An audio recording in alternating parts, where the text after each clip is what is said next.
All right, what's up, guys? Um, Appreciate you tuning in again to Fast Forward here. We have a great episode coming to you all today. We are featuring Zach Neal, the CEO of the New Gold Empire. For anybody who doesn't know, the New Gold Empire is a media and entertainment company focused on lifestyle experience based around entertainment and physical and digital content creation. They believe that media is the new gold of the modern age and that they have invented an approach to creating experience-based entertainment, branding it, and creating content from it. Um, that is obviously a great description of the company, but pretty much you can kind of think of it as kind of like a holding group, I'd like to say. But we're really excited to have Zach on, so let's bring him into the stream here. All right, Zach, how you Hey, doing? good. How are you? Good. So, yeah, I mean, tell us a little bit about yourself. I mean, I was able to give like the kind of boilerplate description of your company, but please kind of give us a little bit of the background on how you started it and how this whole venture kind of came to be. Absolutely. So I was just, I'm a natural born, I think a natural born hustler. Had my first, business when I was 6 years old, selling pictures that I was drawing to neighbors and then, convincing them to buy them by being a cute little kid and putting the guilt trip on. And then after that, it was baseball cards and paper routes and just anything that I could buy or sell. I came up really, really poor from a really poor family. So money was a necessity. It was, very important for me to figure out how to get money so I could get things that I needed, whether it be clothes or things that just my family would not be able to afford, or in a lot of times help out with the family finances. Got into the music industry. I was a musician, touring musician, did that through my teens and in my 20s, and then really had kind of the entrepreneur bug bit. I really felt like I had a knack for business and I wanted to try something other than the music industry. So I got into production, advertising, marketing. I worked in corporate America for years as a marketing director for several different companies. Um, Kind of took my time in the music business and the experiences that I had there and kind of melded them in with some of the marketing background I had. And about 5 years ago, started New Gold Empire off of the heels of really a bunch of failures. Had been really successful in the advertising space, running my own ad agency and made a lot of money. And then, made some poor decisions and ended up broke and just about bankrupt at, 35 years old. And kind of everything that I had built, I lost. And that was like the second time that I had done that. So really, really high highs and then super low lows. And so kind of just took my knowledge of experience-based entertainment from producing concerts and music festivals and being on the advertising agency side and also being a chef. That was always like when I was a musician, cooking and food was a part of like my day job, so I could pay the bills in between shows and things like that. And so I'm just kind of took all of the things that I had loved and learned and just figured I'm already broke. I've already kind of failed here. So I might as well try to do something that I'm really passionate about and I love. And I started this company based on the premise that we were going to create experiences that were going to change people's lives. And that's what we've been doing for the last about the last 5 years. Yeah, that's amazing. I mean, the fact that your company is super successful now, but you had to go through those kind of trials and tribulations to get to this certain point. So I guess let me ask you one of the areas that you've been pretty vocal about over the last couple of weeks, particularly around is around reinvesting in Main Street. So, was really hoping that you could kind of give us a little more background on that and why it's so important for society to really invest in Main Street during this current moment. Absolutely, yeah. This is something I'm really, really passionate about.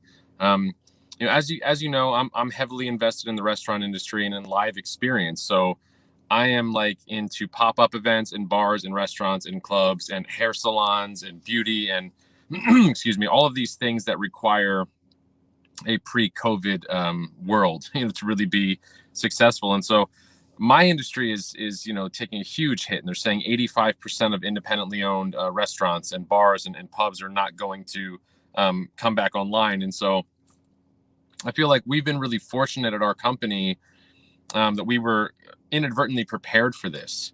We were financially prepared. We were ready to take on a challenge like this where so many others were not. And so what our country really faces right now, beyond the health scare and beyond that part of this, is we face a reality where in 12 months from now, when the world really starts to turn back on, your favorite places, your favorite cafes, your coffee shops, your diners, your mom and pop restaurants, these businesses have been affected so negatively that you could just see them go away. So we were just kind of talking about what we could do on our side. And what I really thought was, I've seen it. We've already done this a few times. We're already into this process, but we've seen businesses that are favorited in towns and cities, places that have history and roots in the community, or places that everyone loves, or this place has the best sandwich, this place has the best this, or I just love that little cafe. It's been there for 20 years. And for those kind of businesses, we're trying to reach out and offer them a lifeline. We're basically saying, we bring a lot to the table as far as our expertise, as far as our staff, our knowledge. Our staff consists of lawyers, accountants, and CFOs, and people that really have experience building businesses, and we're willing to lend that experience as well as a cash injection. So what we don't want to see is the mom and pop diner that's been in town for 40 years, that's been serving a community, wash out because of coronavirus. The government's tried to offer aid, and I know a lot of the towns are banding together to try to offer help. But what we're trying to do is take that to a new level and say, if you still want to be in business, if your back is still into it, if you want to be here, we're going to help you be here. We're going to inject cash into your business. We're going to offer you a partnership where we're going to help you rebuild your business in a post-COVID world and keep those mom and pops and keep that Main Street feel alive as much as we can. We're one company doing this. We are certainly looking for outside support, for more people to get involved, to join our fund, to bring their expertise, their money, their time, because it's a great business venture for multiple reasons. One being that, small business really, really is the backbone of America. And if people have not believed that talking point in the past, they will believe it now when you see how many jobs are gone when hospitality alone gets shut down because of coronavirus. So we know that this is a really intricate part of our American society, and we need to try to preserve it as much as we can. So let me backtrack here for a second, because I thought one of the pieces that you just mentioned was pretty interesting.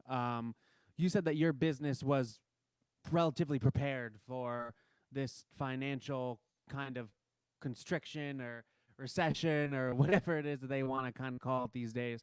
Can you kind of describe to us a little bit about how you were prepared for this? Because like you're saying, 85% of businesses, obviously, particularly in the hospitality space, are not prepared to a point where you're saying that, they may go bankrupt, right? Right. Without the assistance of, the government. So how was your business able to have that foresight or have that kind of cushion to understand the volatility of, just general business and say, okay, hey, we really kind of planned out, or not necessarily planned out for, but had enough either cash or, reserves or whatever it is that you had? Like, what was your process there? Sure. So my background is, and I speak about this a lot, when I speak publicly or my podcast or different things, is I was raised very, very, very humble means. We were a poor family, and my dad was self-employed, and so self-employed is feast or famine. Self-employed is the world of self-employed. Anyone who is self-employed knows a lot of times, especially if you're like a gig worker, in January you're rich and in February you're poor. And so my life was kind of built that way. And so the restaurant industry, the hospitality industry, is not indifferent from my upbringing. You have months where you're very busy and you have months where you're very poor. And I think for anyone like myself that has been very poor in your life, you certainly don't want to be that way again. I mean, look, I'm very comfortable in either direction. I've been very happy and very broke, and I've been very happy and very wealthy. And I'm happy in all points in between. But one thing for sure, the way that I operate my businesses I'm a chronic saver. So on average, I save excess of 50% of my company profits I put into savings all the time, year round. That's a practice that I'm always in, because I know about, the winter is coming. And I know that in this business, you have to be prepared. So my philosophy in all of my businesses is to have 2 years of bills in the bank at all times. And to try to start your business with enough working capital that you can get to that point. So usually for me, I'm really strict. I won't take profit out of my businesses. I won't take draws. I won't take paychecks sometimes for a whole year. And I'll live on fumes personally while I'm growing the business, building a surplus. Wow. But we've been very fortunate that that's enabled us to keep, 13 businesses fully stocked and operational even during a pandemic. I think the thing about your business too is that it's really well diversified. It's Yes. not just in hospitality, right? Like for everybody that's like watching out there, you got to check out the New Gold Empire website, because when you actually dive into this thing, like I was saying, you guys are very, very well diversified and have so many different things going on. Can you talk a little bit about how diversification kind of plays into your thought process around building a resilient business, particularly in a recession like we're in right now? Sure. Well, I think I'd like to say first, if I could, just in response to the recession, I will disagree with most economists right now and most other people that are talking about the recession. We're not really in a recession, in my opinion, because a recession comes from the downgrinding of the economy over a period of time, interest rates going up, the dollar devaluing, inflation. There's a lot of things that go into creating a bona fide recession. We're in just like a stop. The whole entire economy just stopped at the same time. And so the good news is, because it didn't really it didn't discriminate between industries. Every industry has been affected in some way, some very plus. I can tell you right now, if you're in the business of exercise equipment or bicycles or kayaks, you're having the best year you've ever had in your entire life. Try to buy a bicycle right now, you can't. Try to buy a weight machine, you can't. There are some industries that are exponentially doing better in sales than before. But as far as, to get back to your point, as far as diversifying, look, I think that all people should do what they're passionate about. And I don't mean to sound, philosophical in that response, but I really think that if you don't do things that you love to do, you're never going to be any good at them. And even if you get lucky and have some success, you're never going to be as good at one thing that you hate doing as you will be at something else that you love doing. So I think a lot of it has to do with it, especially in my case, is finding something that I love and then trying to diversify around that topic. So I really love human interaction. I love the response from people. So I really have like an entertainment kind of backbone. But I can bring that into, like, I own a salon, a hair salon, but it's the same experience. We're making people happy. We're beautifying them. We're giving them that haircut that they want, or the facial or the nails or whatever it is that they're doing. We're getting that human experience. So I think it's important to think about your business model as in not being one dimensional and I'm only going to be a hamburger joint that serves hamburgers. I mean, look, if that's your passion, do it. But I think it makes a lot of sense to also think about that. Well, how else can I sell a hamburger? I can sell it in person. Can I sell it online? Can I sell a kit? Can I sell an ingredients book? Can I write a cookbook around that hamburger? Can I market it 16 different ways? Can I make hamburger t-shirts? Can I sell recipe guides? Can I reinvent it? Can I make it plant-based? Can I do it vegan? Can I do it vegetarian? Can I make a seafood burger? I mean, there's just constantly reinventing that thought on how many different things like a hamburger can be.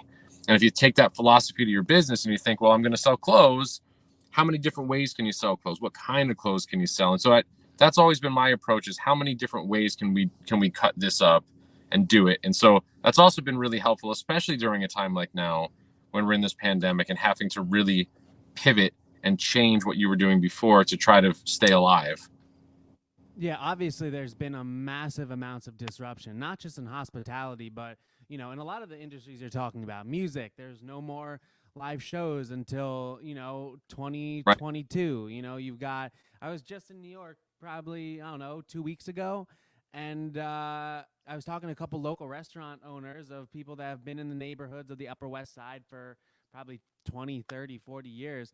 And they were like, man, the margins are just like so tight, particularly in hospitality, that, it may look on the outside like, great, there's outdoor dining, looks like it's getting a little better, but I just don't know how it looks kind of on the books. So I guess my question is to you, do you feel like this disruption is just going to create a whole new level of different business models, or maybe startups that may help kind of cushion maybe perhaps a second wave of what's going to happen, if there is a second wave? I mean, I know a lot of people in the hospitality business are obviously praying that there isn't a second wave. I think everybody in the world is. But if that happens to, come to fruition, how do you recommend some of these, business owners, really prepare for that right now? And how much do you think the government needs to step in? Like, in your opinion, do you think that the government has done enough in this space right now for small businesses? Because the data I'm looking at right now from the latest PPP loan program was they gave out almost, I think, $500 billion. I mean, granted, it didn't go to Right. small businesses, quote unquote, but it was given out under, the administration's kind of whatever they considered constrictions for small business. So curious to get your thoughts on that. Yeah. So, I mean, the first thing I would go to is we have to remember that, as cliche as it sounds, history always repeats itself. And what I've been reading lately is newspaper articles from 1918, 1919, and 1920. I've been reading everything I can find online because it's really ironic that back in 1918 there was a group called the Anti-Mask League that were opposed to wearing masks, and they protested and they rallied in the streets in New York and in other cities to protest the infringement of their rights. I mean, it's literally a carbon copy of what's happening today. And there was a lot of newspapers printing articles that were very gloomy, saying things like, will life ever return back to normal? Will we ever not wear masks again? Like, is this the end? Is this going to change it? And then literally you fast forward, 18 months beyond there, and it's over. And it's like the world just picked up. It's like it never happened. No one even talked about it anymore. And as a matter of fact, for the last 100 years, other than what you learn about in school, on a history lesson, no one ever talks about that flu, that whatever thing is an avian flu of 1918. No one really talks about it. It wasn't a big spot in American history. The Great Depression and the stock market crash a few years later completely took the place in history above that. So the first thing I just want to remind people, you have to keep an optimistic view of this, because this is not going to change the world as we know it forever. I remember, and a good example is September 11th happened, and everybody said this is going to change the world forever. And it did, but only to a certain degree. It changed the way we fly. It changed security measures. It changed the way our government looks at different things and, how we monitor information and things like that. But it didn't stop us as a nation from moving forward.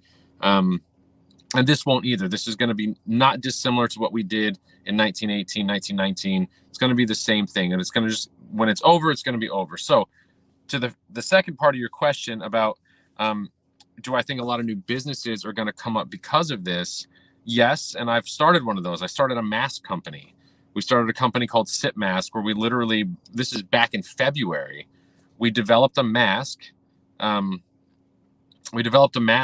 in February that basically allowed for the user to safely unzip, insert a straw, and enjoy a cocktail or a drink, during while they're wearing the mask, without exposing their mouth, without exposing themselves with medical grade filtration, all that stuff. I fully embraced starting this business knowing that its shelf life was only going to be realistically 18 months tops. And then after that, it would be kind of a moot point. It wouldn't really be a good business. So I think we're going to see a lot of businesses that are going to crop up, like the one that I started, and like lots of other people are starting to develop products and protocols. Like, you're seeing like Zoom meetings. Zoom meetings is soaring. Their stock is doing so well. It's the next big thing. The second that people can go back to in-person meetings, they're going back to in-person meetings. There's going to be no delay on it. It's going to be like the government's going to announce that like it's safe to go back to work, and then like 6 weeks later, Zoom stock is going to crumble, in my opinion, because it's just not. But that's okay, because that helps us keep moving in the meantime. What I think more so is important about this is the innovation and the way people are going to do business differently after this. And to elaborate on that is that if you're a restaurant owner, I'm just going to keep using restaurants because I think that's probably one of the most decimated groups right now. If you're a restaurant owner and you make it through this, you will have learned some valuable lessons about how you run your business. You will feel completely differently about saving money. You will feel differently about how you budget and finance. You will feel differently about your marketing. You will feel differently about health and the public and how you deal with public sanitization. I mean, you will just have a different mindset on how to operate a restaurant, which in my opinion makes for a better industry. We're all going to be more health conscious. We're all going to be more conscious of how we're preparing food and handling food and who works for us and how we represent ourselves to the public and so many good things are, this is an opportunity to improve on many industries. So I think out of this is going to come a lot of innovation, a lot of different mindsets, and a lot of diversity. I think people are going to start. I know all of the restaurants that never thought about an online business or thought about delivery. That's their entire focus now. So hopefully, when this comes back on, that's a way that they've diversified their business. Now they're in Yeah. and delivery. So I do think that a lot of good is going to come out of this. I don't think that this is going to be the giant axe that a lot of people are trying to make it out to be, like this is going to ruin America and ruin business as we know it. I think that it's challenging, and a lot of people are going to lose for sure. A lot of people are going to lose their businesses. But I don't necessarily think that that is going to be a long-term problem. Meaning that I think a lot of people that lose their business, I don't know too many people who are true entrepreneurs that quit. I've been down a lot. I've been reduced from here to nothing multiple times, and it wasn't something I was going to quit on. So I don't think that there's a lot of true to life entrepreneurs out there that are going to take their beating on this and then just quit. I think they're going to come back bigger and better and stronger in the 3 to 5 years post this. I think we're going to see an economic upswell that's going to be amazing. I think we're going to see new adventurous business models, and especially a lot of things for experiential entertainment that are going to be bigger and better than ever before. It's just going to take a little time to get there. And then to your last question about, do I think the government has done enough? No, I don't. But I think that the federal government can only be responsible for so much of this, because it's really not like the federal government created this problem. And we have to think about Social Security. We have to think about Medicare. We have to think about our parents and our grandparents who really rely on these programs to be alive, right? Like, my grandparents, they're all dead now, but they would not have been able to be alive without Medicare and Social Security. They wouldn't have made it. They need those medications. And so it's easy for me, a younger man, to sit here and say, oh, this is so terrible, the pandemic, I need my money from the government. But really, like, Trump's, basically taking the payroll money out, which is defunding Social Security and Medicare, things like that we can't have. So I think the federal government has to step back a little bit at this point and say, there's only so much that they can do. But I think the states, I think that's where the money should be coming from personally. I think the state should be paying for the small businesses in their states and offering more support. Because, for instance, like, being a New Yorker, I know what it costs just to come into New York City. You pay a $15 toll just to get into the city. I know what you're paying in tolls and taxes, and I know how much money that city takes in on a yearly basis. And I know that their budgets are really bad, and that their finances are terrible, because they have so much nonsense in their budgets that if the city of New York just took all of the pork out of their budgets and got real, there would be billions of dollars left to invest into small business. So I think in New York, for instance, I think Governor Cuomo's done a pretty good job at trying to be a leader and trying to make smart decisions. But I don't think the state of New York has done nearly enough. I mean, where's the 12-month rent freeze for commercial tenants? Where's that peace of mind for that family-owned restaurant that this is all they have, and they put all of their lifeblood into it? They have no peace of mind right now to know that their landlord isn't going to kick them out right now.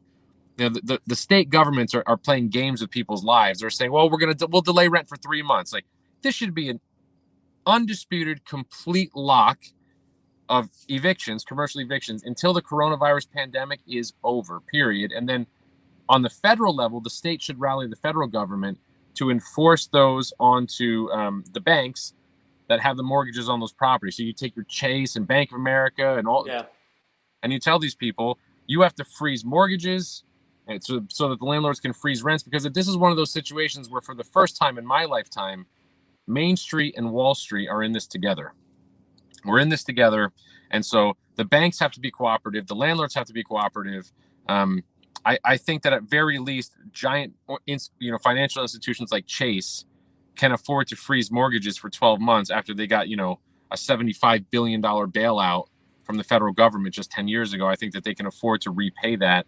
So the long answer to your short question is, I don't think that there's enough being done. And there's some really good organizations out there that are trying to push things forward, like the Restaurant Act. They're trying to get that through Congress, but again, the federal government is just printing money that's not backed by anything. It's going to create a bigger problem when coronavirus is over, that we're going to have massive inflation and massive debt like those stimulus checks that we all got, or $1,200 or whatever it was.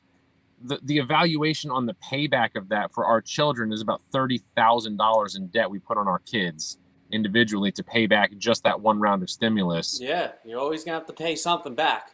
To me, it's not worth it. So I think that a little bit of right now is going to be survival of the fittest. I think there's going to be a little bit of that. Like, look, I don't mean this to sound, harsh in any way, but there's a lot of people right now that are in business that shouldn't be. There's a lot of people that just, a lot of people think they're entrepreneurs. They think they're business people, and they were going to fail anyway. They weren't going to make it. Whether this pandemic happened or not, they were within 6 months of losing, or 5 weeks or 5 days of going out of business anyway. So this is going to kind of level that playing field out a little bit and kind of weed out some of the stuff that shouldn't have been there in the first place. I think for the people who really want to be here, they want to be in the market, they're going to find a way back. I think that the state governments should pitch in a little more to help the mom and pop businesses. And there should be more of a focus on that, because I understand helping people, and we should be helping people that are out of work. But a person, an individual, is not a job system. It's not an ecosystem creator. It's just a consumer. A small business creates jobs. A small business creates ecosystems. A small business creates growth. Yeah. So we need to invest into small businesses. Absolutely. I want to talk for a second about your Beetle House LA in New York City. You Sure. guys have operated in, I guess, what is two of the worst coronavirus hotspots. Not New York anymore. At least I don't think in New York, but I think Right. LA is pretty high up there, if not Yep. top 10. Curious to get your thoughts on how these restaurants are handling all of the challenges from a health standpoint, right? I mean, you've been on the restaurant side. If you're advising these restaurants, if you're advising these business owners, what are you telling them come fall, particularly for the East Coast when it starts to, get cold again? I mean, what can they do, I guess, on the health side to, create a space where everybody feels safe? Because if New York tomorrow says, okay, indoor dining's open, are people really going to go unless you have these excellent health standards? Right.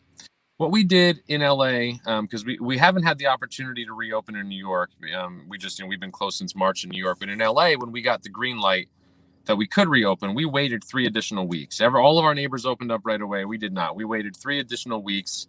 And our thought process was, let's see what happens. I don't want to be the guinea pig, for Mayor Garcetti to find out that this is just going to be a coronavirus breeding ground. So I wanted to see what was going to happen. We waited the 3 weeks, and we took that time to implement.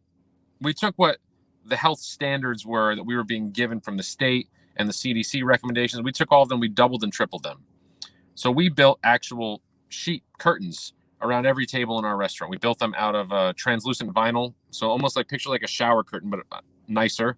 So you didn't lose your line of sight, but you're completely enclosed. We reducted some of our air ducting system so that the fresh air was being circulated individually in parts of the building rather than being circulated in one big motion of flow. We installed cameras in our kitchen, and we put giant TV monitors in our dining rooms so that people could watch their food being prepared, to make sure that they felt comfortable knowing that all of our chefs are wearing face masks, gloves, hairnets, the whole 9 yards, so that it's as safe as it could be. We paid extra detail to attention to washing, to even produce that comes in off of trucks that is supposed to be pre-washed. Wash it again, double wash it. Just make sure that any surface is being cleaned. We used a combination of UV light. We had a fogging machine that you put isopropyl alcohol in, and it creates a fog and a mist all over all the surfaces and kills germs, along with the UV light. We just basically took all of the policies that the government and the health organizations were saying to do, and we doubled and tripled them. The reason why is, from my standpoint, I won't reopen the business if I can't feel very confident, above 90% confident, that that as long as we're adhering to the rules we've set in place, that no one on my staff that works with me is going to get sick, and that therefore, if our customers are being held to the same standard, they're not going to get sick. I'm very proud of the fact that during the 3 weeks that we were reopened, no one got sick on my staff and no one in our restaurant got sick. Inevitably, we had to close again because the state mandated it. The state of California mandated it, because not everybody was doing what we were doing. And I'll go back to what I said a few minutes ago about some people don't belong in business. This is a classic example. There are some restaurants in Hollywood all around us, that bars and restaurants that reopened. They were letting customers come in droves without wearing face protection, without wearing their masks. They did not add any new sanitization protocols to their business. They skirted all the rules. They acted irresponsibly because they put money above the safety of their customers. People like that don't belong in my industry. They don't belong in business. They belong out of business. And I hope that they go out of business and stay out of business, because this is a time when, people's true colors are shining. This is a time when if you can't take the health of your customers, see, a customer is not just a dollar bill, it's an experience, and you need your customer, you need that support. So if it's not important to you, like for me, I say, I have children, if I wouldn't take my children to eat at my own restaurant, how can I ask my customers to go there? So absolutely. My advice to the businesses would be that same approach. If you would take your own family and sit at your restaurant and eat and wouldn't be uncomfortable with any aspect of your dining experience, then I'd say you're probably doing it right. If there's any weak spots where you'd say, I don't know if I would eat, or I don't know if I'd then you need to work on that. I do believe that even with coronavirus, there are safe ways. Here's what I can say. Beetle House Los Angeles, when it was reopened, I can guarantee you was safer and cleaner than any doctor's office in Los Angeles County. It was safer and cleaner than any bus station, than any Uber ride, than any other kind of business. I was safer than Walmart. It was safer than the grocery store, because we had protocols in place that went far above what they're doing. We were sanitizing the entire building every 45 minutes. I mean, we really took detail and care. I don't think that everybody's going to go to those lengths, but I personally would not be able to sleep a night again in my life if I thought that someone came to my restaurant, got sick, and then subsequently died because of it. I couldn't live with that on my conscience. No, yeah, absolutely. I mean, that's really great to hear. Like, you as an entrepreneur, not just looking at your customer as a dollar sign, but actually, as a corporate citizen. Like as a corporation, you guys are doing your part to, contribute to the greater good there. Curious to also get your thoughts on how are you motivating your employees through all this, right? Well, I mean, we're reading a lot about the mental health tax on, not just CEOs and leaders to like help navigate this, but also just like general employees. And since you're pretty much a holding group of various different companies, how are you as a CEO looking to, number one, protect your employees, mental health and, keep them motivated, but also keep their innovation going in a time where, things are, it's hard to be creative, right? So curious to get your feedback there. Yeah, so I'm really fortunate. The people that I employ are just really great people. And I would say that they have been motivating me throughout this. One of the ways that we all stay in touch is we have full staff group text threads for all the various businesses.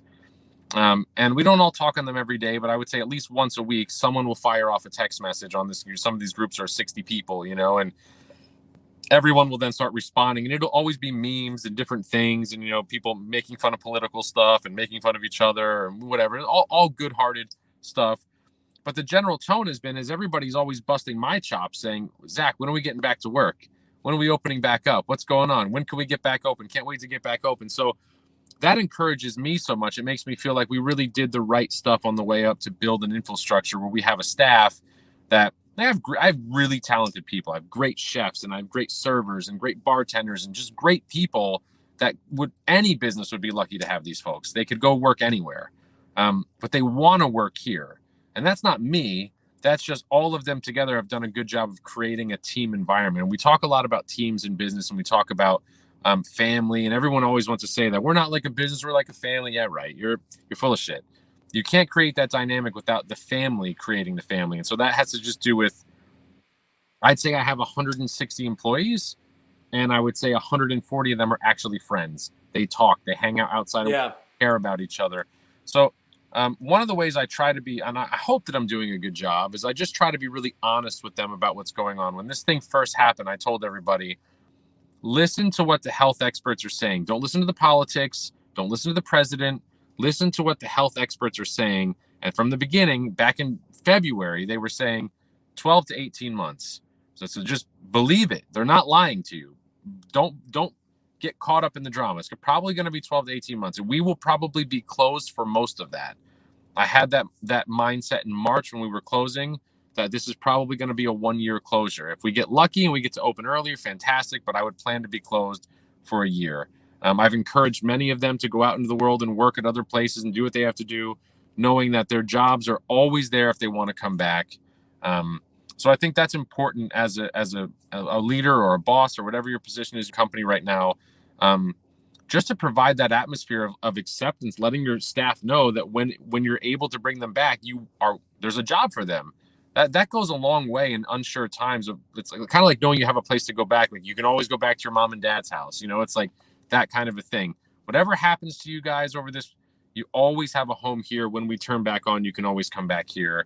So I've just been trying to keep that door open, letting them know that, and I mean, just, you got to go the extra mile for your people. When this first happened, there was so much confusion about unemployment and PUA and how do we get money. And, so I think myself and my core staff, I think we spent the first 2 weeks or 3 weeks of this 8 hours a day just helping our staff get unemployment, because it was really a convoluted system. We have a lot of people that English is their second or third language. They don't really understand the system. Some of them don't have internet access. So it was really a lot of us just like, okay, we have to make sure that everybody's, getting their money and being safe. But like, I think, a teaspoon of human decency and compassion goes a long way in times like this. And I certainly feel like this is a time where leaders need to be showing compassion and understanding.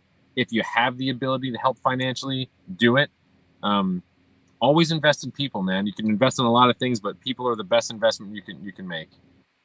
Yeah, absolutely. And I think it's amazing that you specifically and your leadership team actually helped your employees, apply for the paid protection program.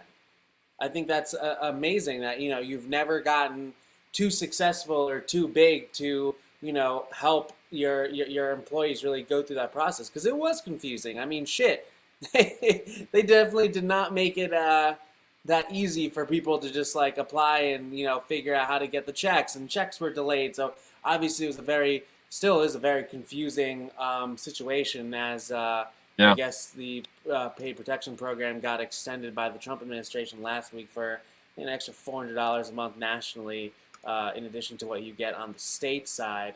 But I think it's also interesting that you're saying that your people culture hasn't really waned during this time.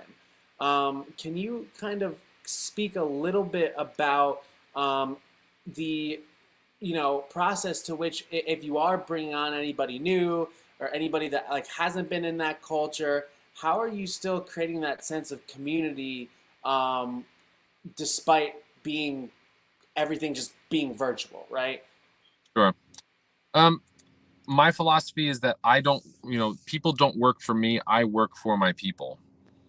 So I want my staff to judge me as a boss and judge me as a leader and tell me when I'm messing up. I want them to be vocal with me and feel like I'm a human being. I am definitely the type of person, I get in there and I'm a chef still. So I'll go into my restaurants. I show up randomly. I get in the kitchen. I start picking up pans. I cook. I clean. I'm not above any job. And I try to keep that mentality of, I'm working for you. My job is to elevate you. My job is to lift you up as a human being so that you can either stepping stone me, because I don't want people to come work for me and stay forever. If I'm failing them, if you come to work for me as a server and you're still here 5 years later, I failed you, because you should be stepping up in position and role and finances in your life to something else. Unless that's your provocation, you want to be a career server, that's fine. But most people don't. Most people want to start, if you're my dishwasher, but you have aspirations of being a cook. If you're not a cook in 18 months, I fucked up. I didn't do right by you. If you're the assistant manager and you're not manager in 2 years, I'm I messed up. So my philosophy is, I should be doing right by my staff.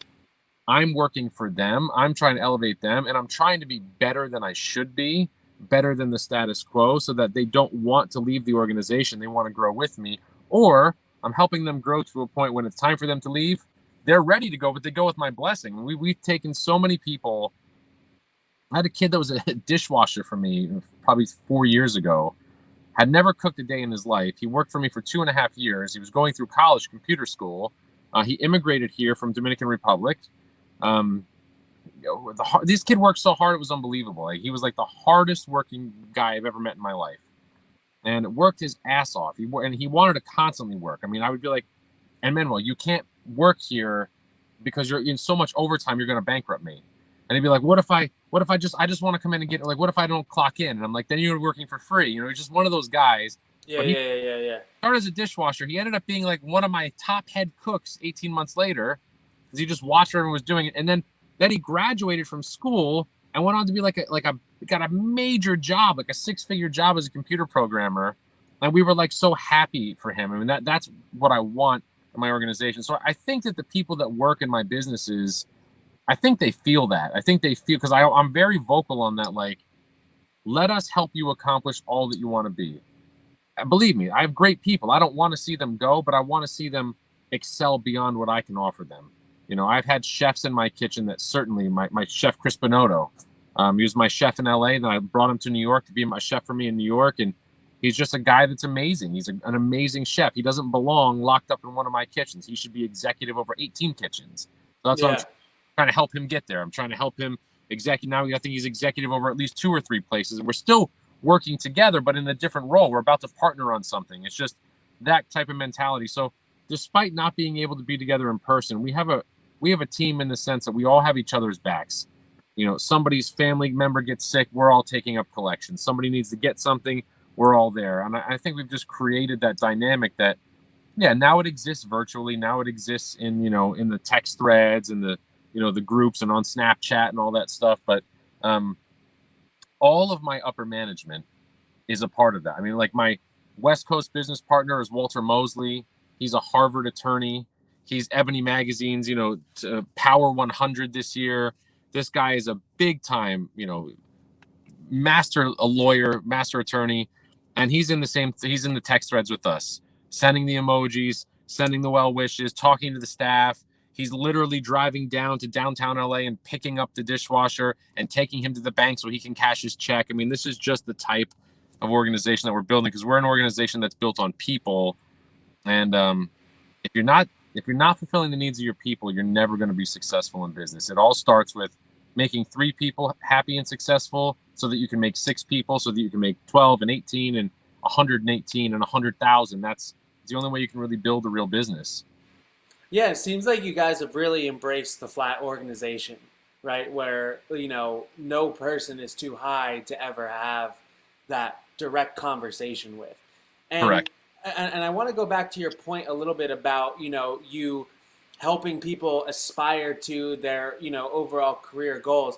Can you speak a little bit about how that's actually positively impact your business? Because it seems like, you know, you building these people up is inadvertently actually helping your business grow, even if they leave you. Absolutely. So I am an 8th grade dropout. I have an 8th grade education. I did not I finished to October of my 8th grade year, and that was it.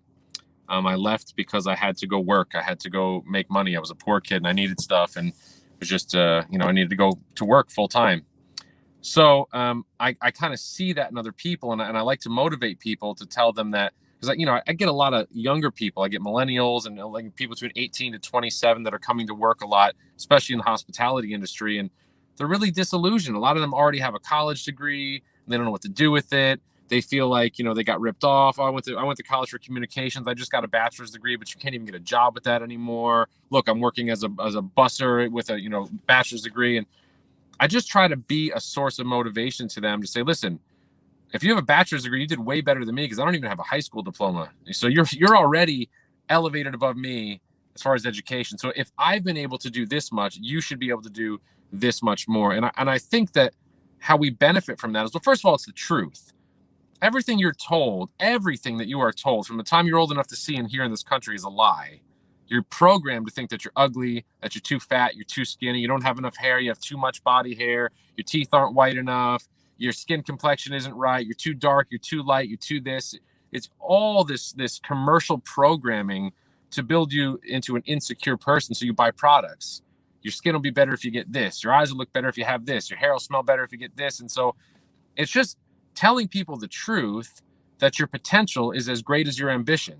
So if you become very ambitious, then your potential is the moon. You can go anywhere you want to go if you have that ambition, and no one can really stop you. So I just try to put that into people and try to use my own path as an example. I don't have to give you a Tony Robbins speech, because I can just tell you the truth. Look, call my mom. She'll tell you how I came up. I came up poor. I have an 8th grade education. I don't belong where I am.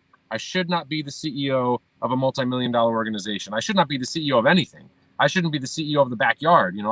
I don't have the education. There's no logical reason for me to be here other than raw ambition, manifesting, positivity, belief in myself. So try to put that into my staff, because I want these people to achieve. I don't want anyone to live with regret. I don't want anyone to get to be 40 or 50 years old and say, oh my God, I never did the shit that I wanted to do because I was too afraid or I held back. And so I just try to encourage them. And a lot of times, I lose my best and favorite people because they're elevating out. And that's okay. It really is. I've got a guy in LA. His name is Kenny. He was a bartender. And then he was an assistant general manager for me while he was going to school as a young guy. Him and his boyfriend both worked at my restaurant. They're both super smart. They're both in college. And then I started losing him because he's got this big, giant career ahead of him, in business. And he's going to be great. And he is great.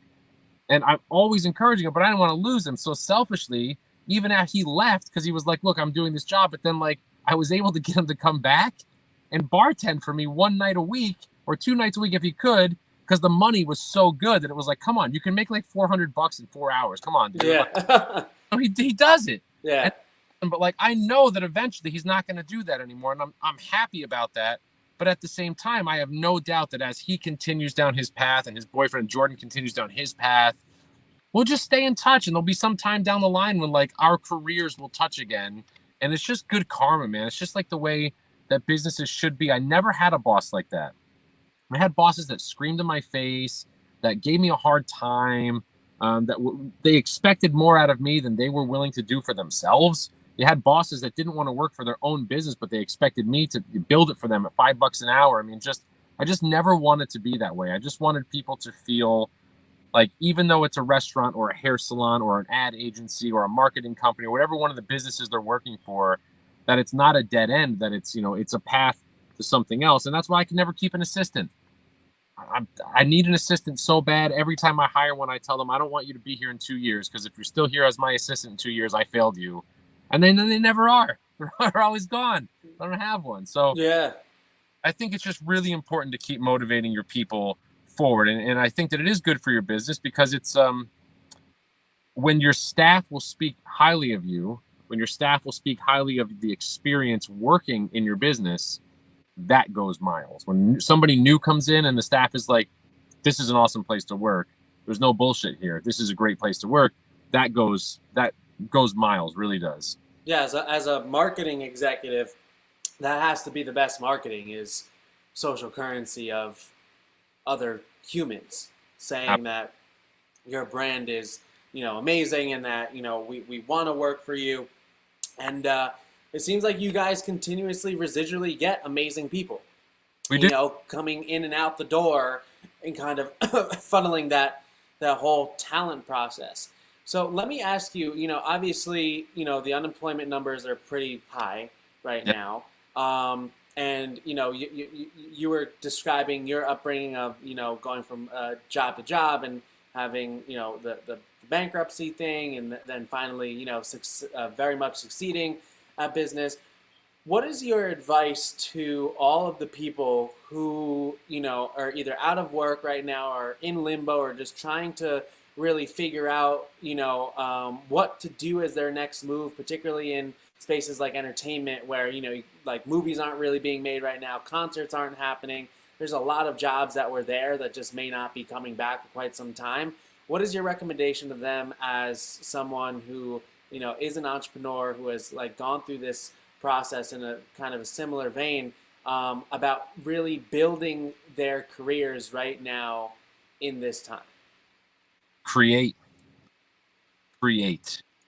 This is the best thing that could ever happen to creative people. I'm a creative. You're a creative.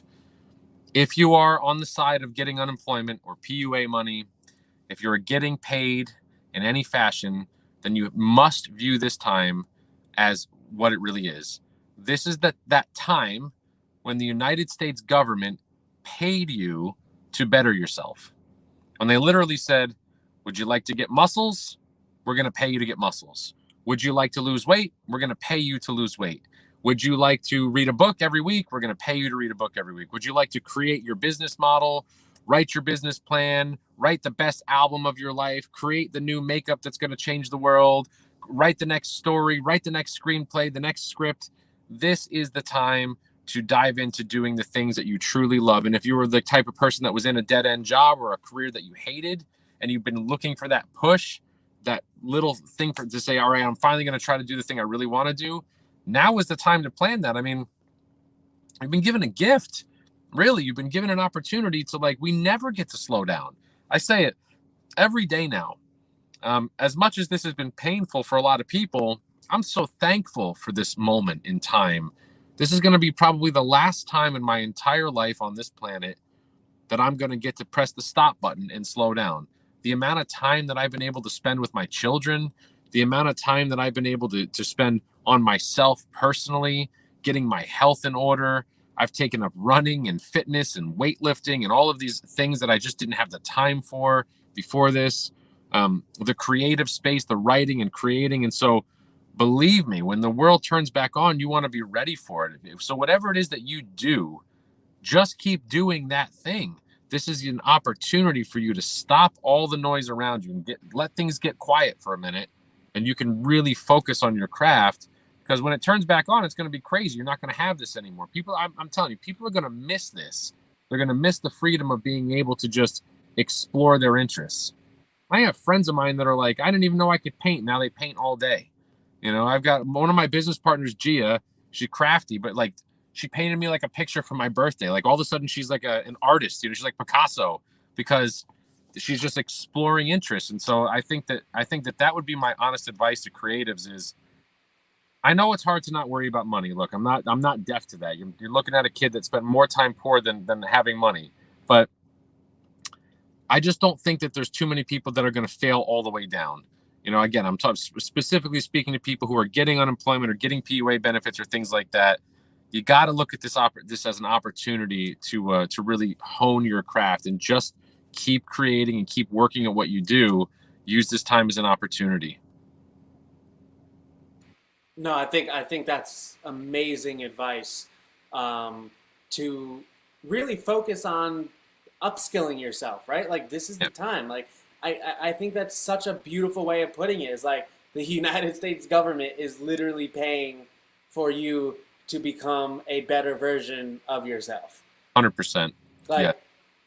I don't know. I mean, I think it's interesting that you say that, because it's like, I know a lot of people that are spending this money on like luxury goods and like things that just depreciate really quick.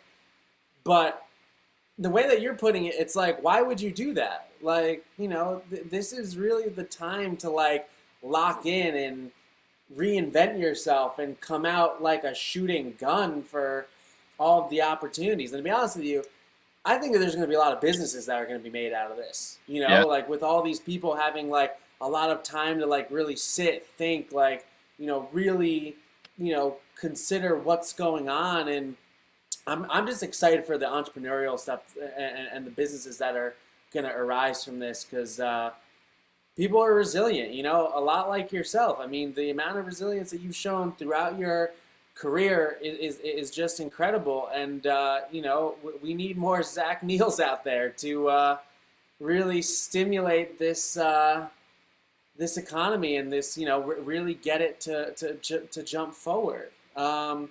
You know, as we're kind of coming up on the hour here, just wanted to get your last take on, you know, any predictions that you have post COVID-19, whenever that is happening, or in the next couple months or within the year. Just curious to get your thoughts, whether it's in hospitality or just general entrepreneurship for your own business. And, you know, what can people expect from Zach Neil coming up in the future? Absolutely. Look, my prediction is simple. I think that I've heard a lot of nonsense from the media about, no one would invest in hospitality or live entertainment. And I'd say to those people, you are foolish. Again, like I said, this is that time that the federal government paid you to work to better yourself.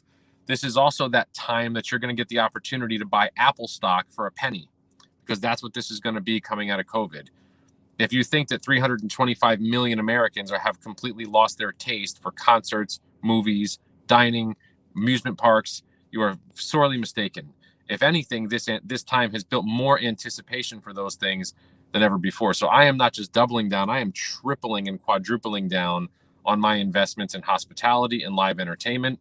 I think that anybody that plays with the stock market should be seriously looking at Live Nation and AEG Entertainment stocks for live concerts. I think that there's an opportunity. There has been for a few months. I think it's gone back up quite a bit now, but there's an opportunity to buy those stocks very cheap. I think coming out of COVID, you're going to see the highest attended concerts and festivals that you've ever seen. The most successful music tours of the last 3 decades are going to happen in the next 2 to 3 years. There's going to be a lot less restaurants when things turn on and a lot less bars, but the ones that are turned on are going to have banner years. They are going to have a windfall of success, because when people can take down the mask and go back out, they're going to go back out. And I can tell you that we reopened in Los Angeles at Beetle House for just 3 weeks in the middle of COVID, when the cases were going up in California, when it was not safe, and we were selling out immediately. We were booking hundreds. That's amazing. The media, as usual, is wrong most of the time about taking the temperature of the United States public and the resilience of this public. I remember because I was in New York on September 11th, 2001. I remember Fox News and other people saying that people would stop going to New York City because they'd be afraid to go. And literally the next day on September 12th, there was no less traffic than there was. It was just backed up more because of all the security checks. But everybody was going back into the city 24 hours later. That's just how Americans are built. We are a country built on rebellion, on the idea that we're not going to be told what to do, sometimes to our own detriment, like not wearing masks. But that's just how we are. So you cannot believe the hype that this is going to we're fucked. We're not fucked. We're unfucked. We're going to do so well at the end of this. So invest in hospitality. Absolutely. Invest in Main Street, invest in mom and pop businesses all day long, because they're going to do really, really, really well on the backside of this.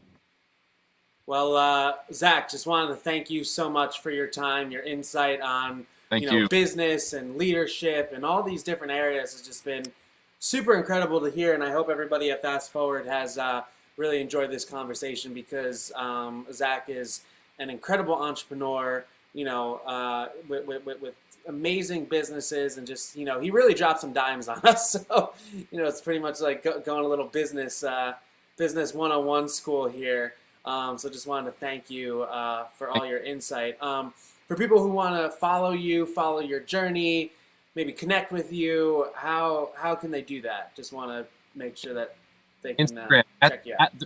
At the real Zach Neal. Zach with a CH, not a CK. Just at the real Zach Neal. That's pretty much my social handle everywhere. Instagram is where I'm the most active. I talk to people every day there. Sweet. All right, at the real Zach Neal. We'll make sure that we put that in the description. And, follow his businesses too. I mean, he's got amazing Instagrams for the Beetle House in New York and LA, and the one in New York City as well. I follow those personally. Great content there. Awesome. And yeah, man, I mean, thank you so much for the time, and really appreciate you coming on Fast Forward. Thank you very much for having me. Appreciate it. Thanks, Zach. All right, guys. Well, we closing out another episode of Fast Forward, presented by CAD Management, a music management and entertainment consulting firm, Austere, a visual design and graphic design agency, and of course our amazing partner LinkedIn, who has been kind enough to give us this platform. So just want to thank you all for joining in again, Fast Forward. We had an amazing guest today, Zach Neal. You can find him on all the socials that we were putting down, on our YouTube channel, as well as across LinkedIn. And of course, we'll be doing a write-up, guys. So you know where to find it. Hypebot, Celebrity Access, the Hype Magazine. We'll make sure that we get that write-up real quick, because Zach was so kind and dropped some amazing information on us whether you're an entrepreneur in music and hospitality, please take some of his advice, because he was super kind and it's really opened up about so many topics. So thanks to you again for everybody who tuned in, and we'll see you guys next week.